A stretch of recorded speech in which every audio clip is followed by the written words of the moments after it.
Si Hari David sa unang pagbasa, purtig yun niyang sayaw sa kalipay, sa dihang ilan ang giprosesyon ang arkas kasabutan padulo ngadto sa iyang bag-ong gitukod nga gingharian or palasyo didto sa Jerusalem. Tungod kay kining maong pagbalhin, mao ni ang duna nagigitawag og konkretong panaghiusa ni Hesus or sa Ginoo o sa iyang sulugoon nga si Hari David. So kung nato ning pamalandungan mga igsoon, kung tinuod gyud ay ta nga kanabitang magsunod gyud ni Kristo, mahimo gyud tang mahiusa sa iyang kinabuhi. Ang una ginatong bation kana gyung kalipay. Gilingay mong tupad ing na pirmi kang malipayon. Kung dili ka pirming malipayon, sa ato pa naay panahon nga ang yawa mo'y imong kuyog. O kanus-a man na mahitabo kung ang atong pagsalig sa Ginoo mag-on and off. Kana bang debosyon ta, basta naatay panginahanglan, mangayo ta, pasuod ta niya, basta namiligro atong kinabuhi. Pero kung normal gani, kanang murag makamanage ra ta, mura lang sagwa. Si David mo'y nag-compose, si Hari David mo'y nag-compose niya ng kanta nga Psalm 23. Mga gi-attribute na nga niya. Unsa to na gibutang niya diha, magbalantay kanako ang Ginoo, wala na'y magmakulang pa kanako. The Lord is my shepherd, there is nothing I shall want. Experience na ni David, sukad pagid atong nagbantay pa siya sa mga karnero sa iyang amahan, hangtod na lang yung nagbantay siya sa katawhan sa Israel, isip hari na sa Israel. Wa gyud siya mo hunong sa paghunahuna nga dili gyud siya maoy magbalantay, ang Ginoo gyud maoy magbalantay. So kanindot unta kun ingon ana ta haron matuman ning atong gihimo diring tubag sa Salmo nga nag-ingon, kinsa kining hari sa himaya, mao siya ang Ginoo.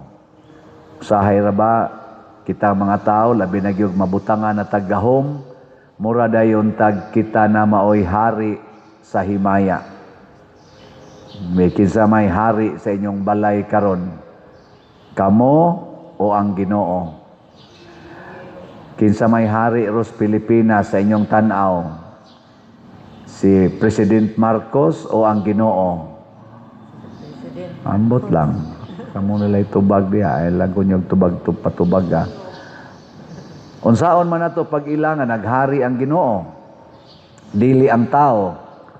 Kung maghari na gani ang Ginoo, ang mag-una gyud og kahitabo mao ang kaayuhan sa mga masakiton o mga nanginahanglan. Kana gyud unang mahitabo basta mohari na gyud Ginoo, ang iya dayong atimanon kana gyud mga naa sa panginahanglan. Kung ang tao na gani mo'y mohari, ang una gyud mahitabo, ang mga leaders mahayahay dayon na sila. Sila gid na maoy dato kayo. Sila gid na maoy nindot kay balay, nindot kay sakyanan. Unsa man rin hitabo sa Pilipinas? Ang mga nanginahanglan ba mo'y giunahag hatag sa grasya sa Pilipinas o ang mga leaders? Tubag. Maayo kay nakakita demo. Luoy kayo eh. Unya sa kuansad sa ato sang kahimtang sa simbahan, kinsa may unang mahayahay, ang pari o ang parisyoner? Ang parishioner. Sa atong simbahan, kinsay una? Maunay kita ron ani ron. Kinsay unang mahayahay, ang pari o ang parisyoner? Ang pare. Usahay na lang na. Ginagmay na tinood ng kolekta sa simbahan, pero usahay, Dali kayo muhayahay ang pari. Oy. Pero nasa mga pari nga wa mahayahay. Ay na lang ko ninyong tutok-tutoke. Basta, depende na sa hari lagi nga nagkighiusas Ginoo. Muna, hinaot unta nga kinibang atong kinabuhi, ato yung ipaliwat ngadto ni Santo Niño. Si Santo Niño nga atong gidebosyonan usa siya ka bata. Kanang bata sa tinud-anay lang mga igsoon, kasuway magid mo pagkabata no. Ganahan gid ta makigduwa og isig ka bata. Kabantay mo ana nga kana ganing did-an ganita sa atong ginikanan nga ay daog. Di ka manaog, di ka pagawasos balay nya tuwa sila dito gaduwa. Murag subo gyud kay ta. Subo kay ba? La tanan sila gaduwa nya ako diri daras balay. Ganahan kita og community. So kinaiya ginas bata mo na kasi Santo Niño gitawag ni siya bato balani sa gugma tungod kay mo magnet man siya og mga tao. Pero ini kadako na nato labi na gyud og kana bitang makat-on na taaning paghigugmas kwarta, paghigugmas mga butang, unya ang ato nang kaugalingon mo'y atong sige haguna-huna, musugod na ta og likay sa mga tao nga wa nato mauyuni. Mulikay na ta ba? Nilingay mong tupad na wa ka maglikay-likay og palit og slat. Ano? Kasi kamo galikay-likay mo, nya unsa may atong likay-likay og palit og slat, daghan kay tagrason.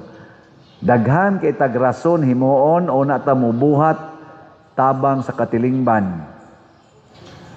Hinaut unta ang ato mga leaders dili ni sila maglikay-likay sa pag-alagad nato og ang ato rong gikinahanglan sa Pilipinas masulbad ning korupsyon nga makabawi unta taaning ni ang image nato nga mura na tag the most corrupt kuno nga nation in Asia. Ako lang maabot in the world. Ang naarab ako gitan-aw nga vlog diha sa social media nga giranking diha og unsay mga nasod nga naay daghan gyud kaayong kalisdanan labi na gyud mga natural ug man-made calamities. Giranking ang top 10 countries kuno in the world nga pirmi yung masugamak kada tuig og mga katalagman man-made og natural. Abi ninyo kinsay number 1?